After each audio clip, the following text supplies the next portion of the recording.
جب حضرت مریم علیہ السلام نہانے کے لیے ایک طرف ہوئی، ایک فرشتہ سامنے انسانی شکل، اعوذ بالرحمن منک ان کنت تقیا، کہاں سے آئے ہو، کہاں سے آئے ہو، اللہ کی پناہ، ڈرو نہیں، انما انا رسول ربک، میں انسان نہیں فرشتہ ہوں، میرے پاس کیوں آئے ہو، لأہب لک غلاما زکیا، آپ کو اللہ بیٹا دینے والا ہے، توبہ توبہ توبہ، تو پاگل ہے، انا یکون لی غلام، مجھے کیسے بیٹا ہو سکتا ہے، لم یمسسنی بشر، میری تو شادی نہیں ہوئی، ولم اکو بغیہ، میں شریف پاک دامن عورت ہوں، میں برائی کا سوچ نہیں سکتی، اور بچہ ہونے کے دو راستے ہیں، ایک حلال ہے شادی، ایک حرام ہے زنا، شادی میری ہوئی نہیں، زنا کا میں سوچ نہیں سکتی، تو انا یکون لی غلام، مجھے کیسے بیٹا ہوگا، قال کذالک قال ربک هو علی هین، مریم مسئلہ ہی کوئی نہیں، مسئلہ ہی کوئی نہیں، اور وہ آگے بڑھے، وہ پیچھے ہٹی، وہ آگے وہ پیچھے، وہ سہمی وہ ڈری،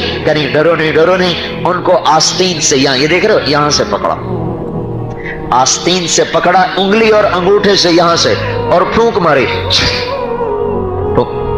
مجھے بتاؤ اس پھونک کا بچے کی تخلیق سے سائنس کی دنیا میں کیا تعلق ہے، زولوجی کی دنیا میں کیا تعلق ہے، پر میرے رب نے ادھر پھونک پڑی، ادھر 9 مہینے کا بچہ تیار ہو گیا، یہ نہیں کہ وہ پھر پروسیس سے نکلا، نہیں نہیں، اسی وقت بچہ، اسی وقت درد، اسی وقت ولادت، فحملته فانتبذت فاجاءها المخاض، 3 فا آ رہے ہیں، فا فا فا، فا کا لفظ یہ بتا رہا ہے کہ ہر کام فوراً ہوتے ہوتے ہوتے ہوتے بچہ ہوا، یا لیتنی مت قبل هذا وکنت نسیا منسیا، ہائے میں مر جاتی، اب کس منہ سے شہر جاؤں، نہیں جاؤ جاؤ جاؤ جاؤ، اما ترجن من البشر احدا فقولي انی نذرت للرحمن صوما فلن اکلم اليوم انسیا، تو لوگوں سے کہنا میرا روزہ ہے، میں نے بات نہیں کر رہی، فاتت به قومها تحمله، وہ آئی بچے کو اٹھا کر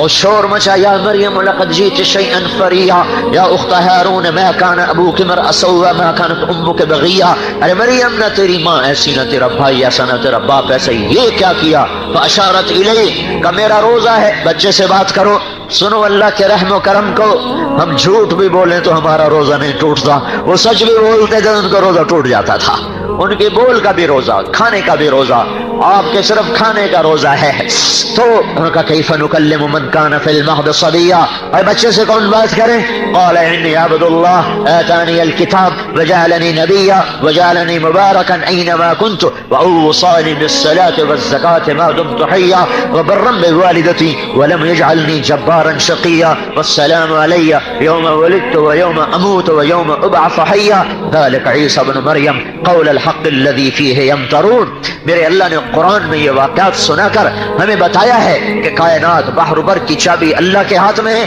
اور اللہ نے وہ اپنے محبوب کے حوالے کی ہے خزانوں کی چابیاں، اے میرے محبوب تیرے پیچھے جو چلے گا جنت میں پہنچے گا، تیرے پیچھے جو چلے گا بلندیوں تک پہنچے گا، تیرے پیچھے جو چلے گا عزت تک پہنچے گا، تیرے پیچھے جو چلے گا وہ جہنم سے بچے گا، جنت کی چابی لائے، دوزخ کا تالا لائے، عزت کی چابی لائے، ذلت کا تالا لائے، کامیابی کی چابی لائے، ناکامی کا تالا لائے، محبت کی چابی لائے، نفرت کا تالا لائے، امن کی چابی لائے اور نفرتوں کا تالا بن کر آئے، اور فرما برداری کی چابی لائے، نافرمانی کا تالا لے کر آئے، پاک دامنی کی چابیاں لائے، فحاشی کے تالے لائے، عفت کی چابیاں لائے، بے حیائی کے تالے لائے، میرے بھائیو ایک وقت میں 2 کام کر گئے، سارے شر کو تالے لگائے، ساری خیر کو چابیاں لگائیں، اور سارے دروازے کھول کر اپنی امت کے حوالے کر کے گئے، اللہ تعالیٰ نے سارے کائنات کی چابی آپ کو دی، ساری کائنات کی عزتوں کا مالک بنایا، جنت کی چابی ہاتھ میں پکڑائی، ساری دنیا کے انسانوں میں سب سے انوکھا، سب سے نرالا،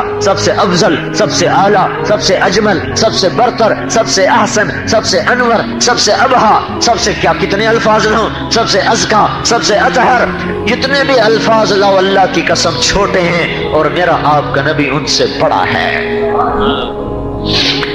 اے ہے او بھائیو، محبت آدمی کو پاگل کر دیتی ہے، دیوانہ کر دیتی ہے، اور اس کے پیچھے چلا دیتی ہے، پائے سگبو سید مجنو خلق پرسد اینچے سود، کتے کے پاؤں چومے مجنو نے، لوگوں نے کہا دیوانے کتا، اور اس کے بھی پاؤں، تجھے کیا ہو گیا، ناپاک کے پاؤں چومتا تجھے کیا ہو گیا، انہیں کہیں سگے در کوے لیلا گاہے گاہے رفتہ بود، یہ کتا کبھی کبھی لیلا کی گلی سے گزرتا ہے، مجھے خیال آتا ہے کبھی تو اس کا پاؤں لیلا کے پاؤں پہ پڑا ہی ہوگا، میں اس لیے چومتا ہوں۔ ہاں ہاں ہاں ہاں، اس نے اپنی محبت کا غلط استعمال کر لیا۔ میں یوں کہہ رہا ہوں اپنی محبت کو اللہ رسول پہ لگا دو۔ اور مجھے آپ کی برادری ایک ڈاکٹر خاتون کا فون ہے، میں نے زندگی میں ایسی بات کسی بڑے سے بڑے ولی اللہ سے بھی نہیں سنی، اللہ کی قسم۔ فیصلہ آباد کی ہیں، ڈاکٹر ہیں، ماں باپ بھی، خاوند بھی ڈاکٹر ہے، خود بھی ڈاکٹر ہیں۔ تو ہمارے اہلیہ وغیرہ انہیں سے علاج وغیرہ کے سلسلے میں رابطہ رکھتی ہیں، تو مجھ سے کہنے لگی مولوی صاحب جیسے جیسے میری زندگی بڑھ رہی ہے میری خوشی بڑھ رہی ہے کہ اللہ کی ملاقات کا وقت قریب آ رہا۔ وہ میری تو کھوپڑی گھوم گئی، میں یہ لفظ تو کسی بڑے ابدال سے بھی آج تک نہیں سنا، بڑے بڑے ولیوں سے یہ لفظ نہیں سنا جو یہ خاتون میں کوئی کسی مولوی صاحب کی نہیں، خود بھی ڈاکٹر، خاوند بھی ڈاکٹر، کہ جیسے جیسے میری زندگی گزر رہی ہے مجھے خوشی چڑھ رہی ہے کہ میرے اللہ کی ملاقات کا وقت قریب آ رہا ہے۔ تو اپنی محبتوں کے رخ پھیر دو اللہ کی طرف اور اللہ کے رسول کی طرف۔ دو جہان کی عزتیں ہیں حضرت محمد صلی اللہ علیہ وسلم کی زندگی کے پیچھے چلنے میں۔ ہندا رضی اللہ تعالیٰ عنہ کو پتا چلا یہ بیوی ہے عمرو بن جموح کی کہ اللہ کے نبی کے شہید ہو گئے احد میں، تو ننگے سر ننگے پاؤں، ابھی پردے کا حکم نہیں آیا تھا احد کی لڑائی میں، ننگے سر بھاگی، ننگے پاؤں بھاگی۔ آگے لوگ آ رہے تھے، کہنے کہ اللہ کے رسول کا کیا بنا؟ ان کا تیرا خاوند شہید ہو گیا۔ کہا اس کو چھوڑو، یہ بتاؤ اللہ کے رسول کا کیا بنا؟ ان کا تیرے دو بیٹے بھی شہید ہوئے۔ کہا ان کو بھی چھوڑو، یہ بتاؤ اللہ کے نبی کا کیا بنا؟ کہا تیرا بھائی بھی شہید ہو گیا۔ کہا اس کی چھوڑو، یہ بتاؤ اللہ کے نبی کا کیا حال ہے؟ کہا وہ ٹھیک ہیں۔ کہا بس پھر مجھے کوئی پرواہ نہیں، پر مجھے آنکھوں سے دیکھنے دو ورنہ مجھے چین نہ آئے گا۔ اور پھر اور آگے بھاگی تو آگے سے آپ آ رہے تھے، آپ کے سامنے بیٹھ گئی زمین پر، آپ کے کرتے کے دامن کو یہاں سے پکڑا۔ کل مصیبت بعدک جلل یا رسول اللہ، آپ ہیں تو کوئی دکھ نہیں، کوئی درد نہیں ہے۔ تو میرے عزیزو، حضرت محمد صلی اللہ تبارک و تعالی علیہ وسلم جس پاک زندگی کو لے کر آئے، وہ زندگی اپنی زندگی بناؤ، وہ نہیں ٹلتی نہیں، وہ بدلتی نہیں، وہ سب سے اعلیٰ ہے، وہ سب سے افضل ہے۔ اللہ نے کسی نبی کی قرآن نے قسم نہیں کھائی، اپنے نبی کی قسم کھائی، لعمرک انہم لفی سکرتہم یعمہون۔ اللہ نے کسی کے شہر کی قسم نہیں کھائی، آپ کے شہر کی قسم کھائی، وہذا البلد الامین۔ اللہ نے کسی کی رسالت پہ قسم نہیں کھائی، آپ کی رسالت پہ قسم کھائی، یاسین والقرآن الحکیم انک لمن المرسلین۔ مجھے قسم ہے قرآن حکیم کی، تو میرا رسول ہے۔ کسی کی صفائی پیش کرتے ہوئے قسم نہیں کھائی، آپ کی صفائی پر قسم اٹھائی، والنجم اذا ہوا ما ضل صاحبکم وما غوا وما ينطق عن الہوا ان هو الا وحی یوحی۔ آپ کو پاگل کہا گیا، اللہ نے قسم اٹھائی۔ آپ کو شاعر کہا گیا، اللہ نے قسم اٹھائی، فلا اقسم بما تبصرون وما لا تبصرون انه لقول رسول کریم وما هو بقول شاعر۔ مجھے قسم ہے دیکھے اندیکھے کی، یہ شاعر نہیں میرا رسول ہے، یہ شاعر نہیں میرا رسول ہے۔ لوگوں نے کہا دیوانہ ہے، تو اللہ نے کہا نون والقلم وما یسطرون ما انت بنعمت ربک بمجنون۔ مجھے قسم ہے قلم اور اس کے لکھے کی، میرا نبی دیوانہ نہیں ہے، سچا ہے، کھرا ہے، صاف ہے، ستھرا ہے۔ اور سنو اللہ کے نبی کو ملال ہوا، 18 دن وحی نہیں آئی، 18 نہیں، وہ تو بعد کے بعد پہلے کچھ دن وحی نہیں آئی، وحی بند ہو گئی، آپ کو ملال ہے۔ قریش کہنے لگے اس کا رب اسے چھوڑ گیا، ودعہ ربہ وقلا، ودعہ ربہ وقلا، اس کا رب ناراض ہو گیا، اس کا رب چھوڑ گیا۔ ایک دن اما خدیجہ نے بھی کہہ دیا یا رسول اللہ ناراض تو نہیں ہو گئے، اللہ ناراض تو نہیں ہو گئے؟ تو اپنوں کی بات تو زیادہ چبھتی ہے نا، تو آپ غمگین ہو گئے۔ بس غم کا آنا تھا کہ تھوڑا دھماکے ہونے شروع ہو گئے، جبریل آ رہے ہیں پسینہ پسینہ، بھاگے کلام آ رہا ہے، والضحى والليل اذا سجى ما ودعك ربك وما قلى وللآخرة خير لك من الأولى ولسوف يعطيك ربك فترضى ألم يجدك يتيما فآوى ووجدك ضالا فهدى ووجدك عائلا فأغنى فأما اليتيم فلا تقهر وأما السائل فلا تنهر وأما بنعمة ربك فحدث۔ مجھے چمکتے دن کی قسم، مجھے اندھیری رات کی قسم، تیرے رب نے نہ تجھے چھوڑا ہے نہ تجھ پہ ناراض ہوا ہے، آخرت تجھ سے تیرے لیے دنیا سے بہتر ہے، میں نے تمہیں اتنا دینا ہے کہ تو راضی ہو جائے۔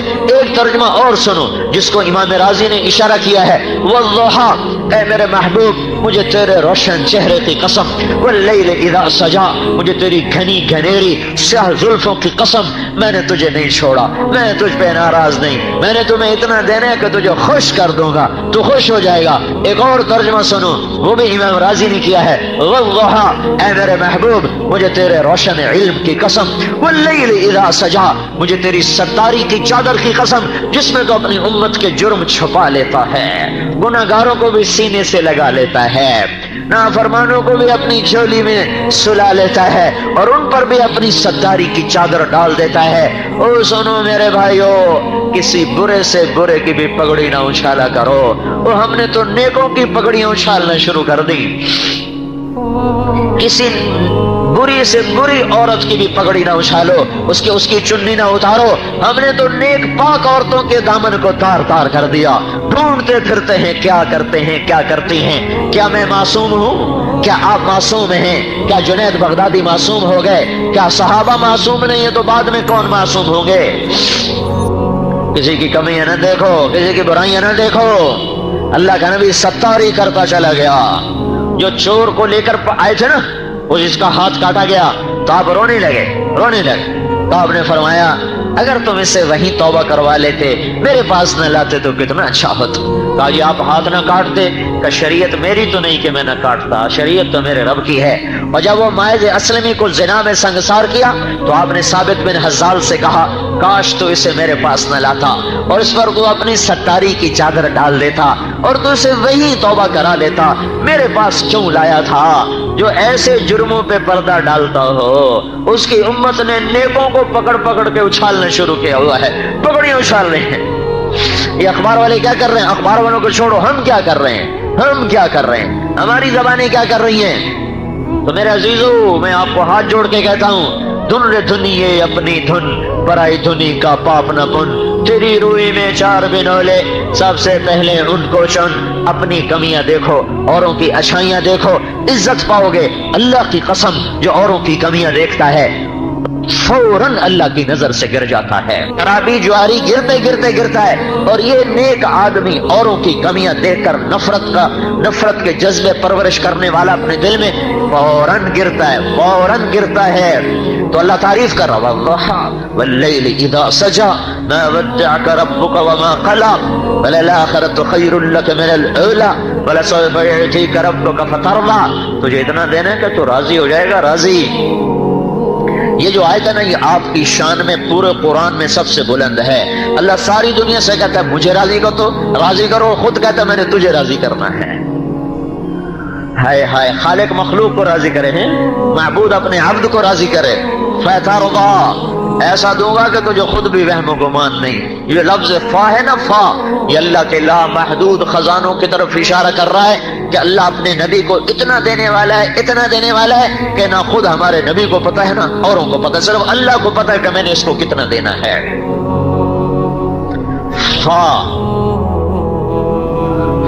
فا کا مطلب یہاں یہ ہے کسی کو اس کی سوچ سے زیادہ مل جائے نا تو ایک دم پاگل ہو جاتا، یہ کیا ہو گیا۔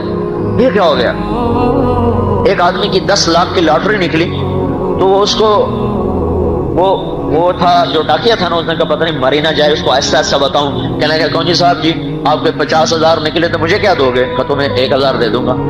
اگر لاکھ نکلے تو پھر کیا دو گے؟ کہ تمہیں 10,000 دوں گا۔ اگر 2 لاکھ نکلے پھر کیا دو گے؟ کہ تمہیں 20,000 دوں گا۔ اگر تمہیں 3 لاکھ نکلے، 5 لاکھ نکلے، 10 لاکھ، انہوں نے کہا مذاق کر رہا ہے۔ اگر تیرے 10 لاکھ نکلے تو پھر کیا دو گے؟ کہ آدھے تیرے آدھے میرے، تو ڈاکیا مر گیا بھائی۔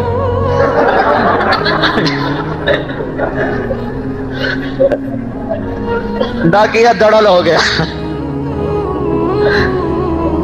فا کا یہ مطلب ہے، یہ فا کا مطلب ہے کہ وہ ملنے والا ہے کہ وہم و گمان نہیں ہے۔ یہ تو ایسا لطیفہ ہے، ایک واقعہ چشمدید سناتا ہوں فا کا مطلب سمجھنے کے لیے۔ ہماری 1984 میں دبئی کا یہ زائد بن سلطان جو مرحوم فوت ہو گئے، ان کا داماد آیا چلہ لگانے، تو میری اس کی تشکیل کٹھی ہوئی۔ تو ہم محابت خان مسجد سے ایک گاؤں میں جا رہے تھے، تو ہم گاڑی میں بیٹھے تھے تو فقیر آ گیا پٹھان، خدا دا پارا کرتے کرتے نا گاڑی کے ساتھ لگ کے کھڑا ہو گیا، خدا دا پارا۔ اس کا مطلب تھا کوئی چلو 4 آنے دیتے ہیں، یہ گاڑی میں روپیہ دے دیں گے۔ تو اس نے جیب سے میں ہاتھ ڈالا تو 100 روپے کے نوٹ، اس نے ایک نوٹ نکال کے اس کو دیا۔ تو وہ ایسے یہ کاغذ ہے خدا دا پارا، تو اس کے ہاتھ میں آیا خدا دا پارا، اس نے دیکھا نا 100، کہتا خا، اور جو بھاگا پیچھے مڑ کے نہیں دیکھا اس نے۔ اور میں نے کہا تمہیں پتہ یہ کیوں بھاگا ہے؟ میں نے کہا اس لیے بھاگا ہے کہ وہ یہ سمجھا کہ غلطی سے 100 روپے دے دے کہیں واپس نہ لے لے، اس لیے بھاگا جا۔ میں نے کہا میں مہربانی کر ہمارے غریبوں کو خراب نہ کر، ہم تو چوانی دے کر ٹرکا دو، تو 100 دے گا تو ہمارا بیڑا غرق ہے، تو مہربانی کر جہاں دینا مجھ سے پوچھا کر۔ یہ ہے فا کا مطلب۔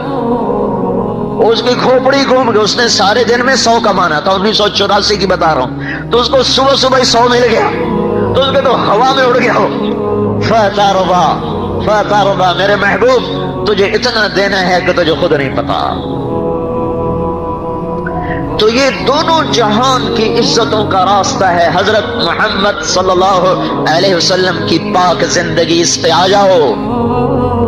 عرب کے بدو رضی اللہ عنہ بن گئے، آسمان سے سلام اتر آئے، ابو بکر کو سلام آ رہا، اللہ سلام کہہ رہا ہے، ابو بکر سے پہلے حضرت خدیجہ کو سلام آیا کہ یا اللہ جبریل یا رسول اللہ، اللہ تعالیٰ خدیجہ کو سلام پیش کر رہے ہیں اور جنت میں بے جوڑ موتی کے گھر کی خوشخبری سنا رہے ہیں۔ کب یہ سلام آیا؟ جب حضرت خدیجہ کا سب کچھ اللہ کے نبی پہ لگ گیا۔ ابو بکر کو کب سلام آیا؟ جب تبوک کے موقع پہ سب کچھ اللہ پہ لگ گیا، تو پھر اللہ تعالیٰ نے پیغام بھیجا کہ ابو بکر کو میرا سلام پیش کیا جائے۔ یہ وہ لوگ ہیں جو کل تک پتھروں کے پجاری تھے۔ خولہ بنت ثعلبہ عورت ذات ہیں، عورت، ان کے خامد نے طلاق دی، طلاق تھی زہار۔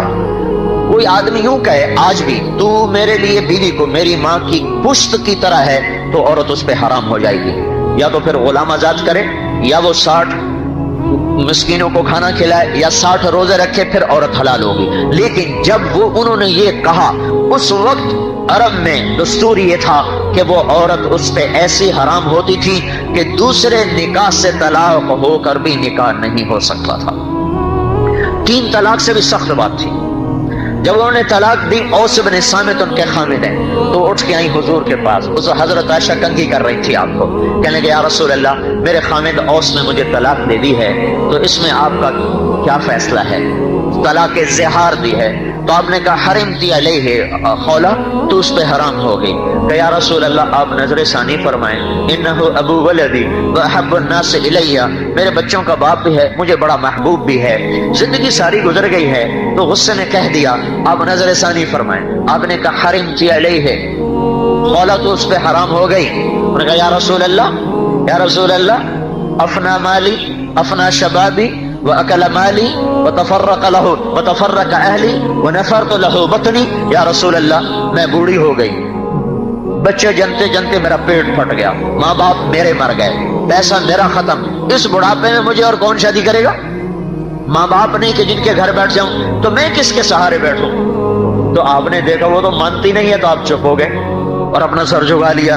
ہم عائشہ کنگھی کر رہی ہیں، جب انہوں نے دیکھا کہ اللہ کے نبی نہیں توجہ کر رہے، کہیں گے اچھا میں آپ کے رب سے بات کرتی ہوں، آپ نہیں سنتے، میں آپ کے رب سے بات کرتی ہوں۔ انہوں نے وہی آسمان کی طرف نظر اٹھائی، ہاتھ اٹھائے، اللہم ان لی منہم صبیۃ صغار، میرے مولا میرے چھوٹے چھوٹے بچے ہیں، ان ضممتہم الی فجاعوا وان ضممتہم الیہ فضاعوا، میرے مولا میں اپنے پاس رکھوں تو بھوکے روٹی کہاں سے کھلاؤں، اور خامد کے پاس رکھوں جس سے طلاق ہو گئی تو وہ بوڑھا، تو ان کی تربیت کون کرے گا؟ میرے رب اپنے نبی کی زبان پر میرے حق میں فیصلہ اتار۔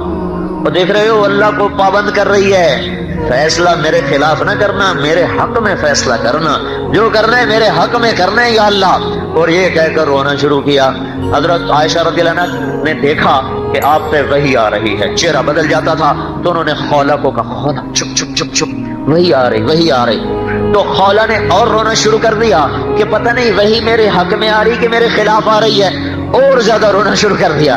جب آپ وحی ختم ہوئی تو آپ نے آنکھیں کھولیں، کہا خولہ تجھے بشارت ہو، اللہ نے تیرے حق میں فیصلہ اتار دیا، اور یہ فیصلہ تاریخ میں محفوظ نہیں کیا گیا، حدیث میں محفوظ نہیں کیا گیا، یہ قرآن کا حصہ بنایا گیا۔ 28ویں پارے کو شروع کروایا گیا، قد سمع اللہ قول التي تجادلك في زوجها وتشتكي الى الله والله يسمع تحاوركما ان اللہ سمیع بصیر۔ بڑا خوبصورت مکالمہ ہے۔ اللہ کہہ رہے ہیں میں سن رہا تھا، اللہ نے سن لیا، سمع تو نہیں کہا، سمع اللہ، سمع اللہ، اللہ نے سن لیا۔ قول التي تجادلك في زوجها، یہ لمبا تعارف اس کی شان کو بڑھانے کے لیے، جس ہم کہتے ہیں ڈاکٹر پی ایچ ڈی پتہ نہیں آگے پیچھے لگا کر، تو یہ کسی کی عزت کو بڑھانے کے لیے لقب بڑھائے جاتے ہیں، تو اللہ نے خولہ کی عزت کو بڑھانے کے لیے قول التي تجادلك في زوجها وتشتكي الى اللہ، 5 لفظ اس کے لیے اتارے کہ میں نے سنا خولہ کی بات، وہ آپ سے اقرار کروا رہی تھی، آپ انکار کر رہے تھے، پھر آپ نے سنا نہیں، اس نے مجھے سنایا تو میں نے سن لیا، میں نے اس طلاق کو ختم کر دیا۔ یہ 3 جرمانے ہیں، طلاق ختم، بیوی حلال، غلام آزاد کرے، نہیں تو 60 مسکینوں کو روٹی کھلائے یا 60 روزے رکھے، بیوی حلال۔ تو میرے بھائیو، حضرت محمد صلی اللہ علیہ وسلم نے بت پرستوں کو یہاں تک پہنچایا کہ ان کے لیے قرآن اترنے لگ گئے، ان کے لیے اللہ تعالیٰ کی طرف سے غیبی نظام چلنے لگ گئے، کوئی سیف اللہ نہیں آیا، اسی امت اسی نبی کے غلاموں میں سیف اللہ بنے، اور کوئی کسی عورت کا نکاح آسمانوں پہ نہیں پڑا گیا، اسی امت میں حضرت زینب کا نکاح اللہ نے آسمانوں پر پڑھا ہے۔ اور نکاح ایجاب قبول گواہ، اس کے بغیر نکاح ہو سکتا ہے؟ 2 گواہ ہوں، ایجاب ہو قبول ہو، اس کے بعد جا کر نکاح ہوتا ہے۔ یہ کیسا نکاح ہو رہا ہے آسمانوں سے؟ نہ گواہ، نہ ایجاب، نہ قبول، نہ مہر، اور اوپر سے خبر آ رہی ہے ایجاب و قبول۔ ہمارے دوست ہے میر خان، اس کے نوکر کا نکاح ہونے لگا، تو مول صاحب پوچھا ہاں بھائی فلانے نے تھی تیرے نکاح دیتے تھے قبول کی تھی؟ اسے کہ سائیں جی میں سارے دی صلاح ہوئے، اسے کہ سارے دی صلاح نہیں تیری کی صلاح ہے، اسے کہ سائیں جی میں سارے دی صلاح ہوئے، تیرا بیڑا ترے سارے دی صلاح نال نہیں تیری صلاح کی ہے۔ ایجاب و قبول کے بغیر تو کام نہیں بنتا، تو یہاں نہ ایجاب نہ قبول نہ گواہ نہ مہر۔ فلما قضى زید منها وطرا زوجناکہا، جب زید کی طلاق کی عدت پوری ہو گئی، اے میرے محبوب میں نے تیرا نکاح زینب سے کر دیا۔ اسی نبی کی غلامی سے ملا ہے۔ جنت میں آواز آ رہی ہے کہاں پاؤں کے چلنے کی۔ آپ نے کہا بلال کیا بات ہے، جب بھی جنت میں جاتا ہوں تیرے چلنے کی آواز آگے آگے سنائی دیتی ہے۔ نعمان بن حارثہ، آپ جنت میں جا رہے ہیں، آپ کو قرآن کی تلاوت سنائی دی، آپ نے پوچھا کون تلاوت کر رہا ہے؟ تو فرشتوں نے کہا نعمان بن حارثہ ہیں، وہ مدینے میں، آواز جنت میں، یہ کیا چکر ہے؟ کہ یا رسول اللہ ماں کا فرمان بردار ہے، اس کی وجہ سے اس کی آواز جنت میں پہنچ رہی ہے۔ نعمان بن حارثہ کیسے تھے ماں کے فرمان بردار؟ ماں کو تیل لگاتے، ماں کو کنگھی کرتے، ماں کی جویں نکالتے، ماں کے کپڑے دھوتے، ماں کی روٹی پکاتے، پھر نوالے بنا بنا کے خود منہ میں ڈالتے تھے۔ اس نے کیا عوض دیا کہ جنت میں تلاوت کی آواز جا رہی ہے، جنت میں۔ تو اللہ کے محبوب ایک زندگی لائے ہیں، اس پوری زندگی کا نام اسلام ہے، جس میں صرف نماز نہیں ہے، اس میں روزہ نہیں ہے، حج نہیں ہے، زکوٰۃ تو بنیادی ارکان ہیں، ایک معاشرت ہے، ایک حسن اخلاق ہے، معاف کرنا ہے، درگزر کرنا ہے، اس میں حیا ہے، پاک دامنی ہے۔ حبیب بن عمیر دشمن کی روم کی قید میں آئے، 10 آدمی، 9 قتل ہو گئے، 1 باقی، بڑے خوبصورت لمبے چوڑے، تو ایک رومی سردار نے کہا میں غلام بناؤں گا، پکڑ لیا۔ ایک دن کہنے لگا تو عیسائی ہو جائے نا تو تجھے اپنی جاگیر بھی دوں گا، بیٹی نکاح میں دوں گا۔ کہنے کہ سارا جگ بھی دے دو تو یہ کام نہیں ہو سکتا۔ اب وہ تو شروع سے بے غیرت، دین ہی غیرت سکھاتا ہے، دین نہ ہو تو غیرت نام کی چیزیں بازار میں بک جایا کرتی ہیں۔ اس نے اپنی بیٹی سے کہا میں تمہیں خلوت دیتا ہوں، اس سے منہ کالا کرواؤ، یہ پھر جب عورت کے چکر میں آئے گا تو سارے کام کرے گا، شراب پیے گا سارے کام کرے گا۔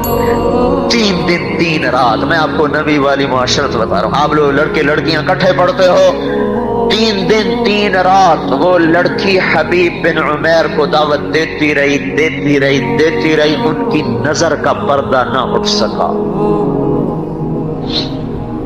3 دن کے بعد وہ کہنے لگی تو کیا بلا ہے، نہ تو دیکھتا ہے، نہ تو کھاتا ہے، نہ تو پیتا ہے، تو کیا چیز ہے؟ کہنے لگے اس وقت میرا حال یہ ہے کہ میرے لیے ہر حرام حلال ہو چکا ہے کھانے اور پینے کے لحاظ سے۔ تو وہ کہنے لگی تو تجھے روکتا کون ہے؟ تیرے میرے سوا تیسرا تو کوئی ہے نہیں۔ کہنے لگے میرا اللہ ہے جو تیرے میرے ساتھ ہے، مجھے رب سے حیا آتی ہے۔ اس نے کہا تیرے جیسے کو میں قتل کبھی نہ ہونے دوں گی، میں تجھے نکالوں۔ باہر نکل کے باپ سے کہنے لگی تو نے مجھے کس کے پاس بھیجا ہے؟ وہ تو پتہ نہیں لوہے کا ہے یا پتھر کا۔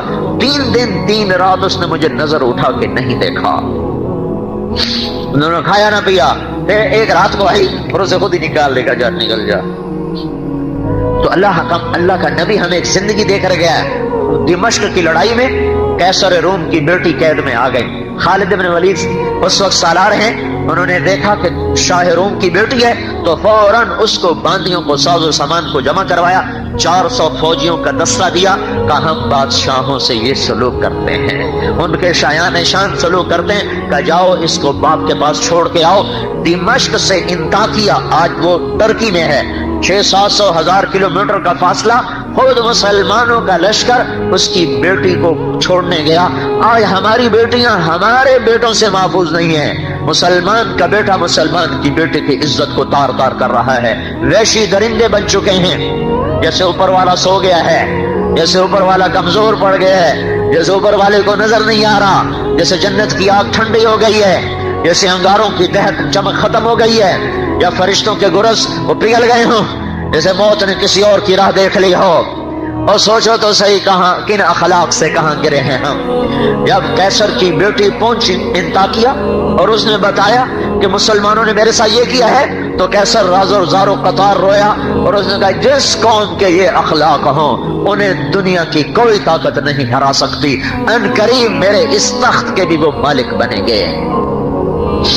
وہ اس زمانے کی ایٹمی طاقت ہے، پر وہ اخلاق کی طاقت کو دیکھ کے کہنے لگا کہ اخلاق کی طاقت کو ایٹم فتح نہیں کر سکتا، اخلاق ایٹم کو فتح کرتے ہیں، ایٹم اخلاق کو فتح نہیں کرتے۔ یہ معاشرت ہمیں ملی تھی، یہ حیا ہمیں ملا تھا، یہ تقدس ہمیں ملا، یہ پاک دامنی ہمیں ملی، یہ ستھرائی ہمیں ملی کہ نظر کبھی خراب نہیں اٹھ رہی، کبھی ہاتھ ظلم کی طرف نہیں اٹھ رہا۔ وعدے کے اور تمہیں کیا بتاؤں، زوال کی بتاؤں۔ جب بنو امیہ کو زوال آیا تو بنو عباس غالب آ گئے، تو ابراہیم سلیمان بن عبد الملک کا بیٹا یہ بھاگا، یہ ایک جگہ حکمران تھا گورنر، وہاں سے بھاگتے بھاگتے کوفے پہنچا۔ ایک نوجوان کو دیکھا، 20-25 مسلح سوار اس کے دائیں بائیں، کہنے لگا بیٹا میں ڈرا ہوا ہوں، کچھ لوگ مجھے قتل کرنا چاہتے ہیں، مجھے پناہ مل سکتی ہے؟ کہاں چچا مل سکتی ہے، آپ تشریف لائیں۔ اس کو لے گیا اور اپنے محل میں نوکروں کے سپرد کیا اور کہا ان کا خیال رکھا جائے۔ 1 ہفتہ گزر گیا، وہ نوجوان روزانہ ہتھیار سجائے اپنے مسلح دستے کو لے کر پھرتا پھرتا شام کو لوٹ کر آئے۔ یہ کہنے کہ میں اس کی خدمت اخلاق سے بڑا متاثر تھا۔ میں نے کہا بیٹا یہ کیا بات ہے، صبح نکلتا ہے شام کو آتا ہے؟ وہ کہنے کہ چچا مجھے معلوم ہوا ہے کہ میرے باپ کا قاتل کوفے میں چھپا ہوا ہے، اس کی تلاش میں نکلتا ہوں، مل نہیں رہا۔ کو کون ہے تیرے باپ کا قاتل؟ کا ابراہیم بن سلیمان بن عبد الملک، یہی جس کو پناہ دی ہوئی تھی۔ کہا وہ ابراہیم سلیمان کا بیٹا، اس نے میرے باپ کو قتل کیا تھا اپنے راج میں اس لیے نکلتا ہوں کہ کہیں ملے تو قتل کر کے اپنا بدلہ چکاؤں۔ کہنے لگے میں اس بچے کے اخلاق سے اتنا متاثر ہوا تھا کہ میں اپنے آپ کو چھپا نہ سکا، میرے ضمیر نے گوارا نہ کیا۔ میں نے کہا بیٹا تیری مشقت ختم ہو گئی، تیرا سفر ختم ہو گیا، تیرا کام بن گیا ہے، میں ابراہیم بن سلیمان تیرے سامنے ہوں، اپنے باپ کا بدلہ لے لے۔ تو اس کے لبوں پر ایک بڑی غمگین مسکراہٹ بکھر گئی، کہنے لگا چچا لگتا ہے تنہائی میں رہتے رہتے دل گھبرا گیا ہے، خودکشی کرنا چاہتے ہو؟ کہ نہیں بیٹے اللہ کی قسم میں ہی ابراہیم بن سلیمان ہوں اور میں نے ہی تیرے باپ کو قتل کیا تھا، میری گردن حاضر ہے۔ تو عرب عصبیت اور انتقام، اس کے بغیر تو عرب کا تصور نہ تھا۔ وہ غصے سے آگ بگولا ہو گیا اور ایک دم کھڑا ہوا، تلوار کے دستے پر ہاتھ رکھا اور جنگ شروع ہو گئی۔ ادھر ایمان ہے، ادھر انتقام ہے۔ انتقام کا جذبہ کہتا مار دو، ایمان کہتا ہے بول دے چکے ہو امن کا ہاتھ نہ اٹھاؤ۔ تو ایسے کانپنا شروع کر دیا، لرزتا رہا، آخر ایمان نے فتح پائی، انتقام کی آگ بجھی اور بیٹھ گیا۔ کہنے گا چچا ان قریب تو اور میرا باپ بڑے بادشاہ کے سامنے احکم الحاکمین کے سامنے پیش ہونے والے ہو، وہاں میرا باپ تجھ سے خود ہی اپنا بدلہ لے لے گا۔ میں تجھے امن دے چکا ہوں، میری تلوار تجھ پہ نہیں اٹھ سکتی۔ تم دیکھتے نہیں ہو چھوٹی چھوٹی باتوں پہ کیسے قتل ہو رہے ہیں، اور کس طرح آگ بڑھتی ہوئی ہے۔ اندلس کے قاضی، جب کبھی ہم زندہ تھے وہ کہانیاں سنا رہا ہوں، اندلس کے قاضی، ان کے دروازے پہ دستک ہوئی، ایک عیسائی نوجوان، حضور مجھے پناہ چاہیے، میرے پیچھے لوگ ہیں۔ کہا بیٹا آ جاؤ۔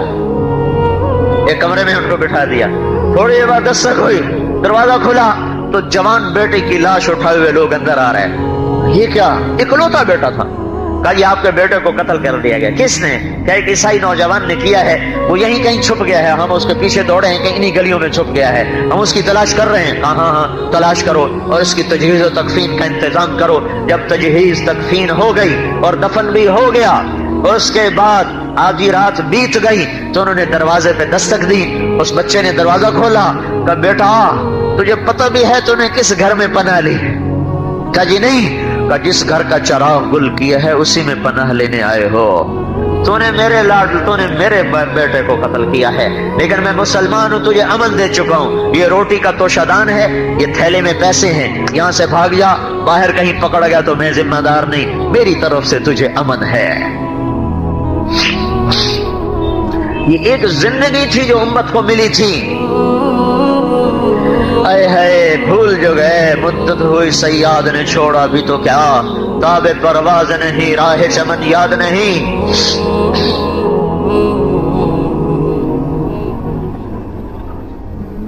تو بھائیو، یہ زندگی حکومتیں نہیں پیدا کر سکتی، اسلام ڈنڈے سے آنے والا دین نہیں ہے، یہ اندر کی دنیا سے چلتا ہے، یہ طاقت کے بلبوتے نہیں چلتا۔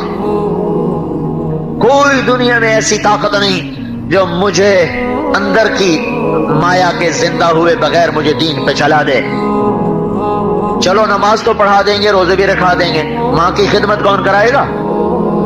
نظروں کو کون جھکائے گا؟ باپ کے آگے خادم کون بنائے گا؟ جب تک دین نہ ہوگا کون ماں کی خدمت کرتا ہے؟ کون اپنے باپ کے پاؤں دھوتا ہے؟ آج کی اولاد تو باپ کا گریبان پکڑتی ہے۔ ایک بیٹا اپنے باپ سے کہہ رہا تھا تو میرے واسطے آج تائیں کیتا کیے۔ بیٹا باپ کو کہہ رہا تھا تو میرے واسطے آج تائیں کیتا کیے۔ اللہ کا عرش کانپتا ہے جب ماں باپ کا دل دکھتا ہے، اور جب ماں باپ کی نافرمانی ہوتی ہے تو زمین آسمان تھر تھرا اٹھتے ہیں۔ دیکھتے نہیں ہو، اللہ کے نبی سے پوچھا گیا کہ یا رسول اللہ قیامت کب آئے گی؟ جبریل نے پوچھا، آپ نے کہا اللہ کو پتہ کب آئے گی۔ کہ اچھا کوئی نشانی تو بتا دیں۔ آپ نے فرمایا جب تم دیکھو کہ اولادیں ماؤں سے نوکروں کی طرح سلوک کرتی ہیں تو سمجھنا کہ آنے والی ہے۔ جب ملتان کے نوجوان، جب نشتر کالج کے نوجوان لڑکے لڑکیاں اپنی ماؤں کو ایسے ڈانٹیں جیسے نوکر کو ڈانٹا جاتا ہے تو سمجھ لو کہیں سے نگارے پہ چوٹ پڑنے والی ہے۔ ارے میں اور آپ تو 15ویں صدی کے لوگ ہیں۔ علقمہ رضی اللہ تعالیٰ عنہ صحابی، ہر صحابی پہ دوزخ حرام ہے، کوئی صحابی دوزخ میں نہیں جا سکتا۔ رضی اللہ عنہ ہیں اور وہ علقمہ ہیں اور وہ صحابی ہیں، اور حضور کی زندگی میں موت آ رہی ہے، اس سے بھی بڑی ضمانت۔ پیغام ہے یا رسول اللہ، علقمہ کی بیوی کا پیغام ہے، یا رسول اللہ علقمہ موت کے حالت میں کلمہ نہیں پڑھا جا رہا۔ تو آپ نے کہا والدین میں کوئی زندہ ہے؟ کہا جی ماں زندہ ہے۔ کیا حال ہے؟ کہا جی ناراض ہے۔ فوراً آپ کو پتا چل گیا تو آپ نے کہا علقمہ پیغام بھیجا، میں آؤں کہ تو آئے گی؟ کہا جی میں آ جاتی ہوں۔ وہ آ گئی۔ آپ نے کہا تجھے علقمہ سے کیا دکھ ہے؟ کہا یا رسول اللہ مجھے اس کے دین کی کوئی شکایت نہیں، راتوں کا تہجد گزار ہے، دن کا روزے دار ہے، زبان پہ ذکر کرنے والا، تلاوت کرنے والا ہے، مجھے شکایت یہ ہے کہ جب بھی مجھ سے بولا مجھے ذلیل کیا، جب بھی مجھ سے بولا بدتمیزی کی، یہ جو بھی کرتے ہیں نا تو اس پر بھی اللہ ان کے عملوں کو برباد کر کے رکھ دیتا ہے۔ لا تقل لہما اف، بھی نہ کرو ماں باپ کے آگے۔ کہ یا رسول اللہ بہت نیک بچہ پر میرا گستاخ، مجھے دکھ دیے ہیں۔ آپ نے کہا تو معاف کر دے گا جی، میرا جی نہیں چاہتا۔ کہا تو معاف کر دے گا جی، میں نہیں کرتی۔ آپ نے کہا بلال لکڑیاں اکٹھی کرو اور علقمہ کو آگ لگا دو۔ اماں کہاں سہ سکے؟ کہا یا رسول اللہ یہ آپ کیا کہہ رہے ہیں، میرے بیٹے کو آگ میں جلائیں گے؟ کہا ہاں جلاؤں گا۔ تو معاف نہیں کرے گی تو دوزخ جلائے گی، اب میں جلا دوں گا تو کوئی کام بن جائے گا، آسانی ہو جائے گی؟ کہا نہیں نہیں یا رسول اللہ، نہ ایسا نہ کریں، میں اسے معاف کرتی ہوں۔ ادھر انہوں نے کہا میں معاف کرتی ہوں، ادھر علقمہ کی زبان پہ کلمہ جاری ہو گیا۔ پھر آپ نے خود ان کا جنازہ پڑھایا، پھر ارشاد فرمایا جنازہ پڑھنے کے بعد لوگوں سن لو، جس نے ماں باپ کو ناراض کیا ان پہ اللہ کی لعنت، فرشتوں کی لعنت، زمین آسمان کی لعنت، نہ ان کی نماز قبول ہے، نہ روزہ قبول ہے، نہ حج قبول ہے۔ یہ مقام تمہیں میڈیکل کالج نہیں بتائے گا، یہ مقام رسول اللہ کا علم بتائے گا۔ یہ مقام تو انجینئرنگ یونیورسٹی نہیں بتائے گی، زکریا یونیورسٹی نہیں بتائے گی، یہ مقام محبوب مصطفیٰ صلی اللہ علیہ وسلم کا علم بتائے گا۔ تو میرے عزیزو ایک پوری زندگی تھی جسے ہم گنوا بیٹھے ہیں، پوری زندگی تھی جو ہاتھوں سے نکل گئی۔ عہد و پیمان، صدق و وفا، دیانت، پاک دامنی، پاک بازی، قصے ہی رہ گئے، کہانیاں ہی رہ گئیں۔ تو حضرت محمد صلی اللہ تعالی علیہ وسلم ایک پوری زندگی کو لے کر آئے ہیں۔ وہ زندگی تمہاری کتابیں بدلتی رہتی ہیں، میرے نبی کے طریقے نہیں بدلتے۔ ان کی ساری زندگی محفوظ موجود، جس چیز کو انگلی بھی لگائی وہ بھی سلامت رہی، اللہ نے اس کو بھی نہیں ضائع ہونے دیا۔ پیدائش سے لے کر وفات تک ایک چیز نہیں ضائع ہوئی۔ 63 سال 4 مہینے آپ کی عمر ہے قمری، 61 سال 2 مہینے 24 دن آپ کی عمر ہے شمسی، جنوری فروری محرم سفر 63 سال 4 دن، دنوں کے لحاظ سے 22,330 دن اور 6 گھنٹے۔ نبوت کا دن ہے 8,156 دن۔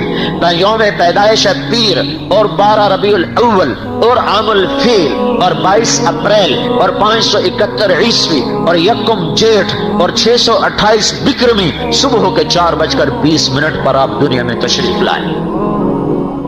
مجھے اپنی تاریخ پیدائش ایسے یاد کوئی نہیں۔ یہی ملتان میں ہمارا گاؤں یہاں سے قریب ہے ملتان، یہاں سے کوئی 50 میل۔ پیدائش سول ہسپتال ملتان پتہ نہیں کب ہوئی تھی، 1953 یاد ہے، آگے کچھ نہیں یاد۔ اور مجھے اپنے نبی کا سب کو یاد ہے، کس وقت میں۔ علوم کا خلاصہ یہ ہے کہ زندگی کو آسان کیسے بنایا جائے، کائناتی قوتوں کو اپنے تابع کر کے اس زندگی کو آسان کیسے گزارا جائے۔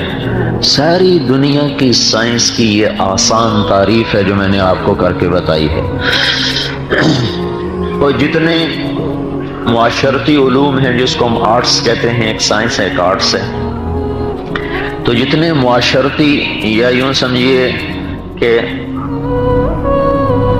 جو سوشل سائنس ہے، ایک تو ٹیکنیکل سائنس ہے، ایک سوشل سائنس، تو جتنی سوشل سائنس کے علوم ہیں، آرٹس کے جتنے علوم ہیں، ان کا خلاصہ یہ ہے کہ انسانوں کے آپس کے تعلقات کیسے بہتر رہیں اور بحال رہیں اور صحیح رہیں۔ تو اس کے مقابلے میں قرآن یہ ذہن بناتا ہے کہ اس جہان میں جو کچھ ہے وہ اللہ کا ہے، اور اللہ جس کے حالات بناتا ہے اسے بگاڑتا کوئی نہیں، اور اللہ جس کے بگاڑتا ہے اس کے بنا کوئی نہیں سکتا۔ تو وہ اس کو ہمیں یہ ذہن دیا گیا ہے کہ جو کچھ ہے وہ ہمارا ہے، جو کچھ ہے میرا ہے۔ Mind your own business. تو کون ہے میرے معاملے میں ٹانگ اڑانے والا؟ میں جو مرضی کروں، اس آنکھ سے جو مرضی دیکھوں، کسی لڑکی کو دیکھوں، ماں کو دیکھوں، تو کون ہے مجھے کہنے والا؟ ان کانوں سے قرآن سنوں یا گانا سنوں، میری اپنی مرضی۔ زبان سے گالی دوں یا دعا دوں، میری اپنی مرضی۔ ان قدموں کو مسجد کو لے چلوں یا رقص گاہوں کو لے چلوں، میری مرضی۔ اس ہاتھ سے ظلم کروں یا انصاف کروں۔ پیسہ جیب میں ہے، جو مرضی کریں۔ جوانی کی طاقت ہے، جہاں مرضی خرچ کریں۔ کان ٹھیک سنتے ہیں، جو مرضی سنے، ہمیں روکنے والا کون ہے؟ تو اس کے مقابلے میں اللہ یہ ذہن بناتا ہے کہ قل ان الامر کلہ للہ، سنو ساری بادشاہی اللہ کی ہے. الخلق والامر واللیل والنہار وما سکن فیہما للہ وحدہ، جتنی بھی مخلوق ہے وہ اللہ کی ہے، جو حکومت ہے وہ اللہ کی ہے، دن اور رات اور اس کے درمیان میں جو کچھ ہے وہ اللہ کا ہے. للہ ما فی السماوات وما فی الارض، جو کچھ زمین آسمان میں ہے وہ صرف اللہ کا. للہ کا لفظ پہلے ہے، ما فی السماوات یہ بعد میں ہے. تو اس لفظ کو پہلے لا کر یہ مطلب پیدا کیا گیا کہ صرف اور صرف اس جہان میں جو کچھ ہے وہ اللہ کا ہے. اب یہ پہلا ذہن ہمیں اللہ بنا رہا ہے. ہمارا یہی ذہن نہیں امریکہ کا سب کچھ ہے، یورپ کا سب کچھ ہے، سائنس والوں کا سب کچھ ہے، جس کی لاٹھی اس کی بھینس، جس کے پاس پیسہ ہے اس کی عزت ہے. جب میں نے چھوڑا نا 1971 میں ایف ایس سی کے بعد نکل گیا.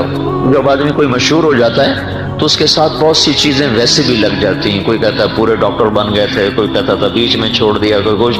میں داخل ہونا تھا، وہ جا کے پھر ادھر کی بجائے ریمنڈ کے مدرسے میں داخل ہو گیا. وہ 3 دن جو نکلا جماعت میں، وہ 3 دن سے 4 مہینے ہو گئے. پھر 4 مہینے کے بعد میں ریمنڈ میں داخل ہو گیا. تو آج کل تو آپ لوگ وہ کہتے کہ جوتیاں چٹخانا نا، اب تو پھرتے ہیں خار میر، کوئی پوچھتا نہیں، ٹکے ٹکے ڈاکٹر ملتے ہیں. تو اس وقت تو ڈاکٹر کا بڑا ایک مستقبل نظر آتا تھا. میرا چھوٹا بھائی جب 4th ایئر میں 3rd ایئر میں تھا، وہ ڈاکٹر ہے، اس نے یہ یہاں سے کیا تھا باولپور سے. تو مجھ سے ایک دن کہنے لگا مجھے تیرے مستقبل کا بڑا فکر ہے، تیرا کیا بنے گا ہے؟ تو میں نے کہا میری فکر نہ کر، ہم تو چٹائی پہ بھی سو جاتے ہیں، تم جب کو چاہیے بیڈ روم، ایئر کنڈیشن، تم اپنا فکر کرو، میرا کیا کرتے ہو. جب وہ پہنچا نا وہ کیا اس کو کہتے ہیں ہاؤس جاب، تو ڈاکٹروں کا شروع ہو گیا زوال، نوکریاں نہیں مل رہی اور وہ کثرت ہو گئی. تو پھر ایک دن مجھ سے کہنے لگا یار پہلے تیرے مستقبل کا فکر تھا، اب اپنا پڑ گیا ہے کہ اب میرا کیا بنے گا. تو ایسا ذہن تھا میرے عزیزو. جب میں نے کالج چھوڑا تو مجھے اور نہیں اپنے یعنی میرا باپ مجھے کہہ رہا ہے جس کی اتنی زمین ہے کہ میری اگلی نسل بھی آرام سے کھا سکتی ہے اگر میں ضائع نہ کروں، میری اگلی نسل بھی کھا سکتی. مجھ سے کہتا ہے تو بھوکا مرے گا تو کہاں سے کھائے گا، تو کمی بڑھن لگا ہے، تو کمی بڑھوں ہے، میری نک وٹاؤں ہے. یہ میں آپ کو ماحول کی ٹیچنگ بتا رہا ہوں کہ ماحول کی ٹیچنگ کیا ہے کہ عزت مال دولت ہے، نہ کہ چیزیں، نہ کہ دین اور دین کے راستے. سعید انور کا پہلا سروزہ جب میرے ساتھ لگا تو اس نے کہا کہ میں یہ سمجھتا تھا کہ عزت دولت شہرت یہ میری زندگی کا مقصد ہے، اور نصیب میرا ایسا نکلا کہ صرف 22 برس کی عمر میں عزت دولت شہرت تینوں چیزیں مل گئیں. آپ لوگ ابھی اس چکر میں، میرا چھوٹا بھائی کہتا ہے شاءاللہ ڈاکٹر کوئی نہ بنے، اللہ نے اس کو بہت رزق بھی دیا، عزت بھی دی، کہتا ہماری زندگی کوئی نہیں، ہماری اپنی زندگی کوئی نہیں. تو 22 برس کی عمر میں مجھے عزت دولت سب کچھ مل گئی، لیکن اس کے بعد پھر میں نے دیکھا کہ میرے اندر بے کلی بھی ہے، بے قراری بھی ہے، بے چینی بھی ہے. 100 بار چمن مہکا 100 بار بہار آئی، دنیا کی وہی رونق دل کی وہی تنہائی. تو اگر عزت دولت شہرت میرا مقصد ہے تو اب تو مجھے پرسکون ہو جانا چاہیے، چین سے ہونا چاہیے. لیکن پھر یہ خلش کیوں ہے، یہ چبھن کیوں ہے، یہ اب بھی کانٹے کیوں چبھے ہوئے ہیں، یہ نکل کیوں نہیں گئے؟ کہ یہ میری پہلی میری سوچ تھی جس نے مجھے ہٹایا کہ نہیں یہ منزل نہیں جسے میں منزل سمجھ کے چلا ہوں. اور بعین ہی یہی بات مجھے جنید جمشید نے کہی جب میری اس کی 1997 میں پہلی ملاقات ہوئی. میں اس کو بالکل نہیں جانتا ہوں، یہ کوئی گلوکار ہے، یہ کوئی گانے والا ہے. تو مجھے کسی نے تعارف کروایا کہ ایک گلوکار آپ سے ملانا ہے، یہ اس کا نام ہے اور یہ اس کا مشہور نغمہ ہے دل دل پاکستان. تو وہ میرے پاس آیا نا تو مجھ سے کہنے لگا کہ ایک پاکستانی نوجوان جس گلیمر کا خواب دیکھا نا، خواب وہ مجھے حقیقت میں حاصل ہے۔ چاروں طرف میرے زندگی رقص کر رہی اور ہر لذت مجھے میسر ہے، لیکن میرے اندر اتنا اندھیرا ہے کہ مجھے یوں لگتا ہے میں وہ کشتی ہوں جس کا کوئی ساحل کوئی نہیں۔ یہ کیوں ہے؟ دونوں نے ایک ہی، اور یہ ان دو کی بات نہیں، ہر وہ انسان جو عزت، دولت، شہرت، لذت کو مقصد بنا کے چلے گا وہ اس نتیجے پر پہنچے گا کہ یہ نہیں میں غلط آ گیا ہوں۔ جو لوٹ آئے تو کچھ کہنا نہیں، بس دیکھنا انہیں غور سے جنہیں منزلوں پہ خبر ہوئی کہ یہ راستہ کوئی اور تھا۔ اب زندگی بیت گئی، پھر سمجھ میں آیا کہ اوہو ہم تو غلط آ گئے، اب لوٹنے کچھ کو لوٹو تو دن ہی گئے، شام ڈھل گئی، رات آ گئی۔ تو آپ تو ابھی بچے ہو، سب 30 سال سے نیچے ہو، تو اپنی زندگی کی راہوں کو متعین کرو ابھی سے، اور اپنے ذہن کو صاف رکھو کہ اللہ کیا ذہن بنا رہا ہے۔ اللہ یہ ذہن دے رہا ہے کہ مال، ملک، دولت، عزت یہ تمہاری زندگی کی بنیاد نہیں، اس سے تمہاری زندگی نہیں بنتی۔ جن قوموں نے ان چیزوں کو زندگی بنایا، زندگی کا مقصد سمجھا، وہ ہلاک ہو گئیں۔ اللہ تمہارا اس کائنات کا مالک، یہ پہلا ذہن قرآن دے رہا ہے۔ اللہ تعالیٰ نے اس قرآن کو محفوظ رکھا تاکہ قیامت تک کے لیے حجت رہے۔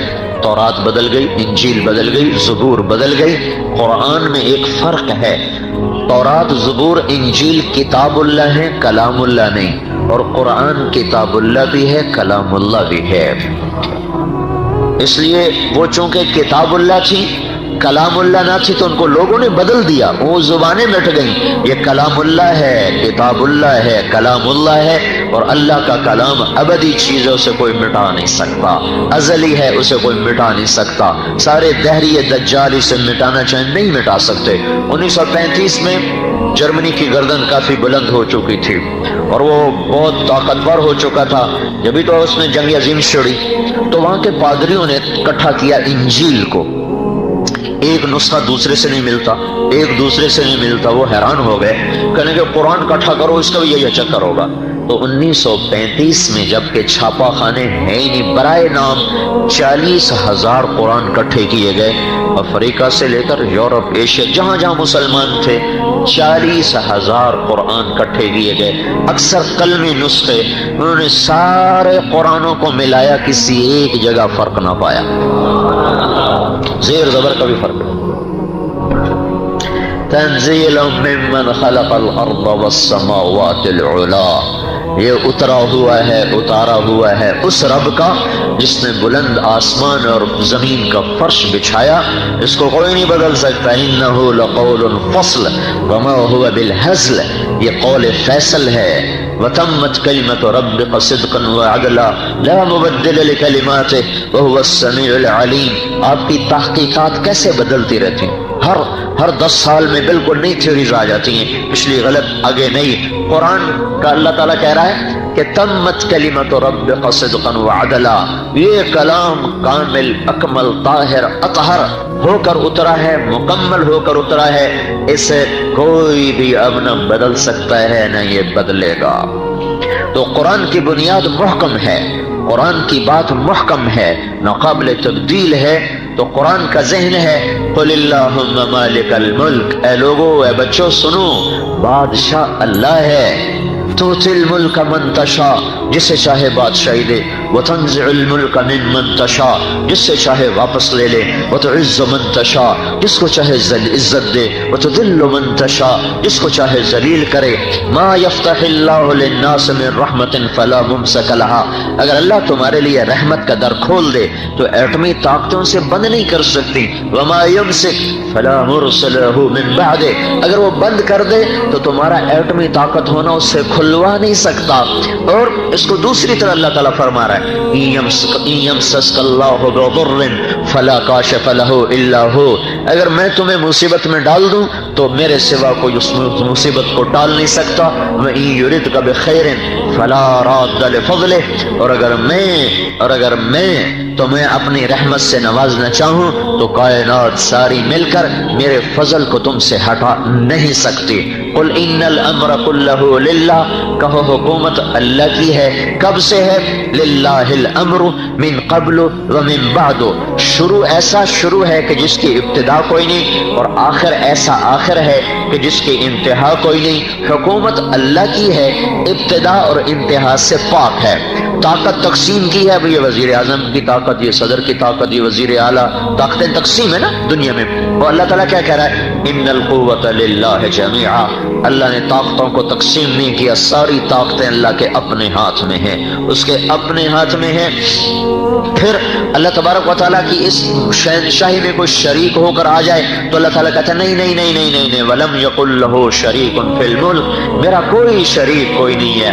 وَلَمْ يَقُلْ لَهُ وَلِيٌّ مِّنَ الذُّلِّ، میرا کوئی مددگار کوئی نہیں ہے. مَتَّخَذَ صَاحِبَةً وَلَا وَلَدٍ، میری کوئی بیوی کوئی نہیں، میرا کوئی بچہ کوئی نہیں ہے. تو یہ قرآن کا ذہن میں آپ کو بتا رہا ہوں کہ اللہ پہلے یہ ذہن بناتا ہے کہ یہ مانو سب کچھ اللہ کا ہے. لَهُ مَا فِي السَّمَاوَاتِ، آسمان اور اس میں جو کچھ اللہ کا، وَمَا فِي الْأَرْضِ، زمین اور اس میں جو کچھ ہے اللہ کا، وَمَا بَيْنَهُمَا، جو اس کے درمیان ہے وہ اللہ کا، وَمَا تَحْتَ الثَّرَى، جو تحت الثرى میں ہے وہ اللہ کا، وَالْجِبَالَ أَرْسَاهَا، پہاڑ اللہ کے، أَخْرَجَ مِنْهَا مَاءَهَا وَمَرْعَاهَا، پانی چارہ اللہ کا، فَصَالَتْ أَوْدِيَةٌ بِقَدَرِهَا، پانیوں کو بہایا تو اللہ نے بہایا، پہاڑوں کو گاڑا، والجبال اوتادا، تو اللہ نے گاڑا، انزلنا من المعصرات ماء ثجاجا، اور دھواں بادلوں کے دھوئیں سے پانی اتارا تو اللہ تعالیٰ نے اتارا. فانبتنا فيها حبا وعنبا وقضبا وزيتونا ونخلا وحدائق غلبا، اس میں سے پھل پھول غلے زیتون گندم کھجور انار کو اور انگور کو نکالا تو اللہ تعالیٰ نے نکالا. هذا عذب فرات سائغ شرابه، میٹھا پانی بنایا تو اللہ نے. هذا ملح اجاج، کڑوا پانی بنایا تو اللہ نے. کبھی آپ نے غور کیا کہ اللہ کڑوے پانی کو بھی بطور نعمت کے بتا رہا ہے کہ میں کڑوا پانی بھی میری نعمت ہے؟ یا اللہ کیسے؟ نہ پینے کے قابل، نہ نہانے کے قابل، نہ. ہم جب رائمنڈ میں پڑھتے تھے، مولانا حبیب الرحمان صاحب ہم سے 1 سال آگے تھے، ہم 1 سال پیچھے تھے. میرا پہلا چلہ ان کے ساتھ رائمنڈ، جب 3 چلے میں نے لگائے تو اس کے بعد پہلا چلہ جو لگا تو اس میں مولانا حبیب الرحمان صاحب ہمارے ساتھ. میرا شوق تھا کہ میں رائمنڈ کے طلبہ کے ساتھ تشکیل کراؤں، تھوڑے وہاں کے حالات پتہ چلے تھا کہ میں نے بھی داخل ہونا ہے. تو ہماری سال کوٹ تشکیل ہوئی تھی تو اس میں ہمارے ساتھ تھے. تو رائمنڈ کا پانی ایسا